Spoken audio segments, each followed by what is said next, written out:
That shouldn't be in.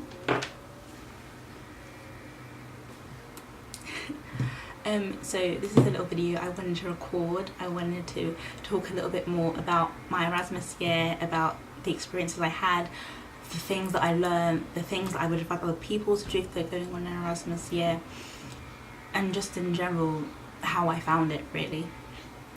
So firstly, where did I go? So for my Erasmus year I decided to go to Madrid, Spain. That was just because I studied Spanish previously, and it was really a chance for me to continue studying Spanish and also to go and to learn a completely new topic and a completely new subject. I've studied Spanish now for about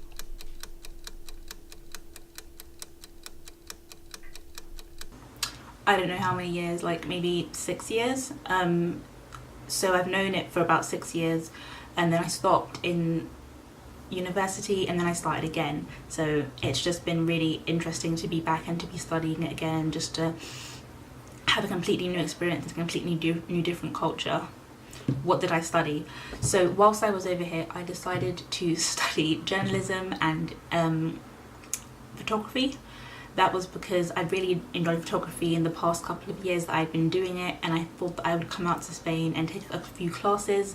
So in actual fact, the classes I took in total were journalism of like the environment, I took sports journalism, I took photojournalism, I took introduction to photography, I took direction of photography and illumination, I took, what else did I take? I took marketing, I took political international communication, and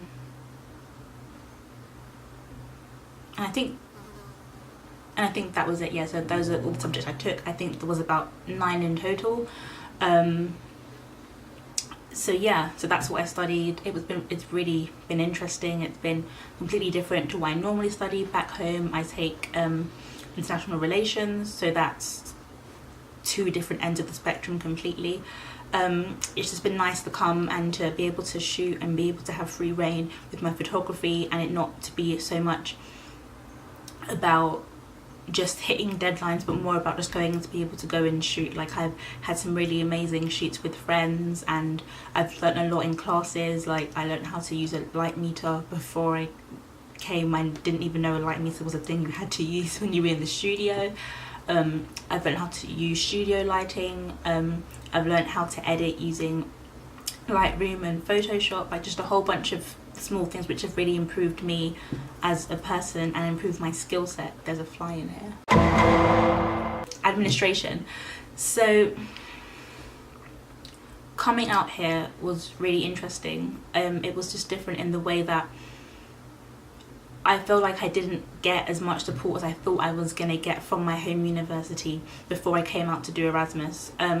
It was more of a case of I decided to do Erasmus, I filled out all my application forms, and then I was kind of just dumped in it. Like, I had the certificate, they said I could go, and they kind of just said, okay, that's it, you're going, bye. And they kind of just sent me off, and there was no real discussion about how it was going to be and what was expected of me and those types of things. So it was just very difficult right at the start. Like, even housing was a difficult thing that I struggled with, because the university that I attend here in Spain is a private university, it's a private institution, and so housing is really, really expensive. So there was no way that I was going to be able to afford to stay on campus. So I had to start looking for properties within Madrid, and then I realised that where my uni is and central Madrid are very far apart. So in fact, I'm staying in a small town called Villaviciosa de Odon, and that's actually about an hour away from central Madrid. So for me it was a case of, do I stay in Madrid and have to get up really early every morning to go to class, or do I make the decision to stay a bit further out and be maybe a bit more isolated, but at least I'm staying closer to university? And actually in the end I ended up staying close to university, so I live in Villaviciosa de Odon, and it's been really great. It's quite a small town, there's not a lot to do here, but there's enough, and most of my friends also live in the same area, which is nice because it's not that far to get to them or to just hang out or, you know, just to meet up. Most of the time I do end up going in central Madrid anyway to meet people, just because it is more cosmopolitan and there's a lot more to do and to eat and to just hang out in. But definitely I feel like I made the right choice by staying in Villaviciosa rather than staying in central Madrid, because as well my classes start really early some days. So in Spain, well, I mean in my university, but not maybe all of Spain, but in Madrid and in my university, the earliest classes will start are 8:30, and then the latest you can have a class is any time up till 9:30 in the evening. And so because I'm an Erasmus student, my classes are very separated. They're not all one big block of classes. They're more, take for example my average Tuesday, for example. So on Tuesday I'll have a class at 10:30 to 12:30, which is normally photography, and then I'll have a gap and I will have, I don't know what class I'll have, but I'll have another class much later, and that class will start at 5:30 and end at 7:30. So it's directional photography, yeah. So there's big gaps in between. So I feel like if I was living in Madrid rather than living in Villaviciosa, it would be very difficult for me to be able to commute to and from those two places. I would rather just stay in uni all the time, or I wouldn't really want to leave the university campus. I would just stay in uni rather than being able to go home, which I can do now if I want to. I can go home in between those times and I can get lunch, or I can just relax. So that's been really nice.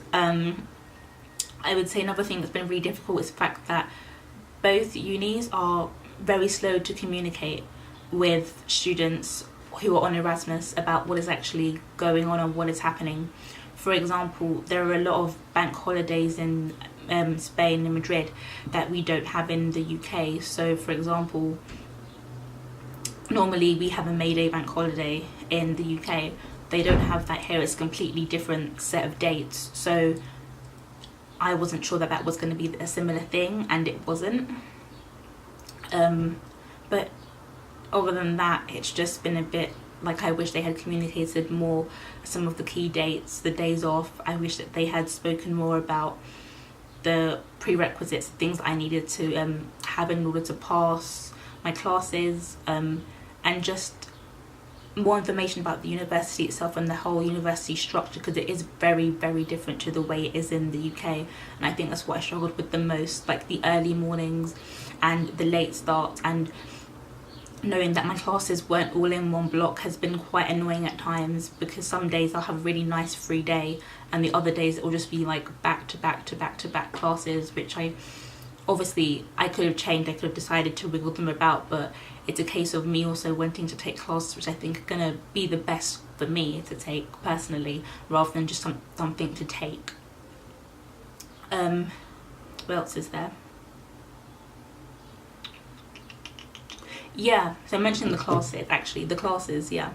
So they've been really interesting classes, but I will say one thing. The university make it very difficult to take classes which are in English, because for some reason a lot of them run along the same parallel, so they clash, so you can't take the two classes, which is very difficult for some people who might not speak Spanish and want to take classes only in English. So I found it difficult and interesting in some ways, because the English classes were very limited to what they taught and what you could learn. So for some classes I had to take them in Spanish, and some classes I couldn't even take them at all, because what had happened was there wouldn't be enough students on that particular class if it was being taught in English for anyone to take it for the year ahead, which meant often I got a message saying that this class has been cancelled, you must pick another class, which I then went and did. I would also say that coming from my particular university, this is not the same for everyone, of course, but for my particular university, there's not so much a stress on passing your classes. It's very different to what I had imagined an Erasmus year to be like. For example, lots of people, they have to pass a certain percentage of their year abroad. For me, that isn't the case. I don't have to really pass anything. The only thing I have to actually pass is the assignment given to me by my university, and I think that is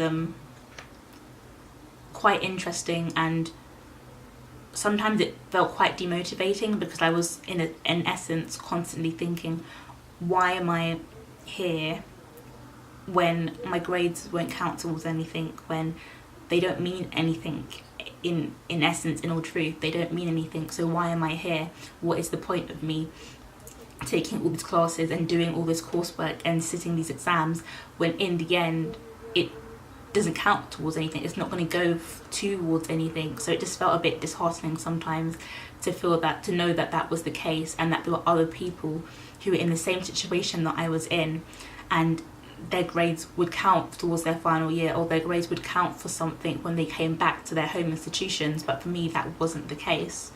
Next segment, sorry.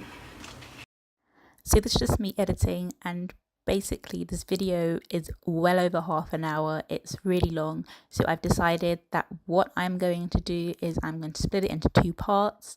So part 2 will be edited at some point in the near future, and I will post it. Thanks.